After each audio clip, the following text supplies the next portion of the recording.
Well, hello everyone, and this is a film I thought I'd never make because I spent many years of my life being a vegetarian, and recent times has taught me that the longer you are alive on this planet, the more important it is to make sure you have enough collagen in your diet. And it is possible to get precursors of collagen from plant food. However, animal food is vastly superior in terms of the amount that you get and the availability. So with a little bit of reluctance, I've been converted into making bone broth. So that's the first thing I want to say. Bone broth, first of all, about the most complete source of nutrients you can possibly hope for, especially the minerals. So apart from the collagen, there's also a massive mineral boost going on here. And when you have bone broth, you only need a small amount of it. Like everything, it's worth making your own rather than getting something that's been mass produced. So the very first thing is you have to find the source of dead animals. So this is the source of dead animals I managed to find, and these are bones from deceased cows. So being a shaman, the first thing I want to do is I want to thank the spirit of the cow and the spirit of all the plants for contributing towards this bone broth, which is going to make me and the other people that consume it super healthy. So here we are. First of all, just lay the bones into the slow cooker. You do really need a slow cooker to make bone broth, so in it all goes. That's just under a kilo, about 900 grams, give or take.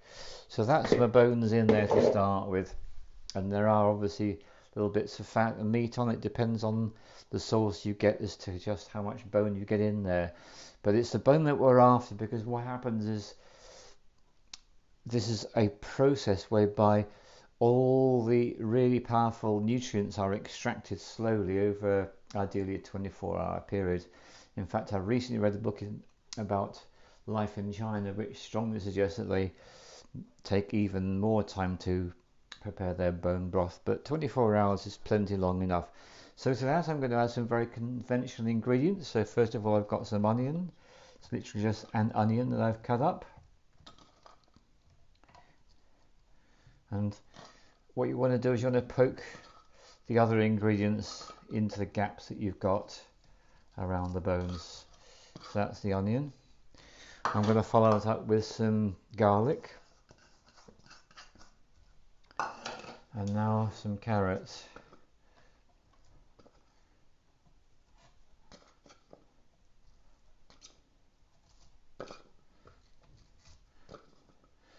And to be honest, that's where somebody would stop, and to me that's where I've just started. So there is this wonderful bit of scientific research which has been published recently which says that we need to have at least 30 different kinds of food each month. I often have 26 different kinds of foods for breakfast, so definitely more than that. Well, we're going to really go for it on this one. In fact, you can take the exercise of just counting how many different ingredients we're going to have in this. So we've got this far. The next thing we're going to do is, although there is some animal fat in there, I also want some really good quality plant oil. So I'm going to get a little bit of coconut oil, roughly about a dessert spoon's worth. That's going to go in as well. A little bit of salt. Don't feel I want much, just a little bit of salt. Now I'm very fortunate because we have bay leaves growing in the garden, so I'm going to poke a load of bay leaves which I've previously collected. Poke these into the gaps around the side.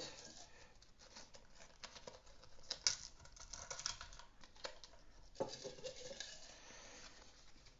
going to go for half a dozen because we really want maximum nutrition. And then I've also harvested some rosemary, so that's going to go in as well. And when we were in Tenerife recently, we were able to get hold of some fresh thyme. So sprinkle a bit of fresh thyme. You see so actually the whole plant's very nice, just dried. And likewise for the whole plant, you've got some oregano. So you just literally shake the bag and the bits fall out. There we go. So getting quite a long way on towards getting our ingredients in. So my next one is going to be this. So I go down to Cornwall and harvest seaweed. In fact, the next lot will come from Sidmouth. So here it is. It's seaweed I've harvested for myself, and just pick it off the beach, give it a wash, let it dry. So I'm going to put a really generous amount of this. Now for the vegans, you want to omit the bones and just put industrial quantities of seaweed in, because that's your best plant source of minerals, trace minerals and collagen precursors. So we're getting quite close. Now we're going to add a little bit of black pepper, and we're going to use it. It's going to act as a magical ingredient rather like an enzyme, because what we're now going to do is we're going to put some fresh turmeric in. If you haven't got fresh, use the powder. The important thing is get turmeric in. Of course, we all know by now that in India, dementia and Alzheimer is almost unheard of, because in their cuisine they consume industrial quantities of turmeric, ginger and mustard seeds. Are all incredibly anti-inflammatory, which basically cures a person of the dementia and the Alzheimer's. In their case, it stops them ever from getting it. So you want lots of that in as well. And now I'm going to add this gorgeous little mix, which is saffron. Saffron is also a highly medicinal plant in its own right, so I'm going to put a cupful of saffron in there, and at this point I can switch on.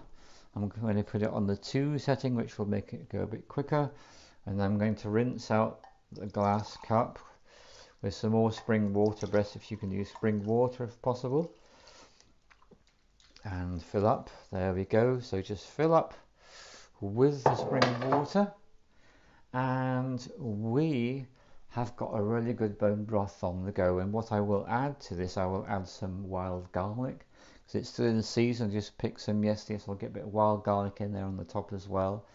If something else you could do, if you find carrots for sale organic and they've got the tops on, you cut all the carrot tops up and put them in as well. Incredibly powerful nutrition. So the long cooking process causes a really deep extraction of all the powerful nutrients out of the plants and animal, and produces something which is really strong medicine. And just to give you an idea, so it's going to have 24 hours. Tonight I'll just make sure the water levels are okay, put a bit more water in if need be, and then I will strain it and I'll put it into a jar, just an old coconut oil jar.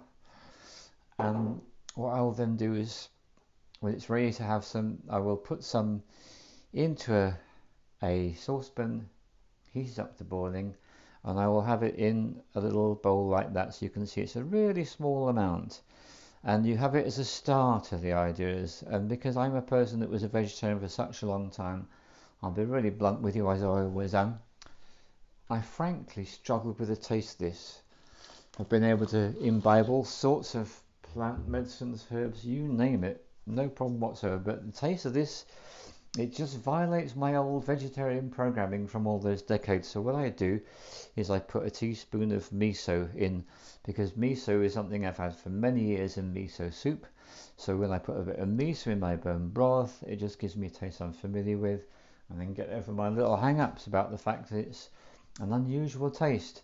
Now, I've only been doing this a short time, only a couple of months, but what I can say to you is I've been through possibly one of the most challenging 2 months of this lifetime, pretty much no doubt about that, and it has helped so much. And there have been times where infections have tried again and there, and it's like I'm just knocking them off, not getting in there, because I've managed to build myself up to the extent that I am really strong inside. And so this is one of the things that's helped enormously. I also strongly recommend Qigong. That's been a lifesaver. Thanks very much to Waxara for encouraging me to do that. So it's all there, it's switched on, put the lid on, and that's it. So that is Bone Broth Plus. Thank you very much.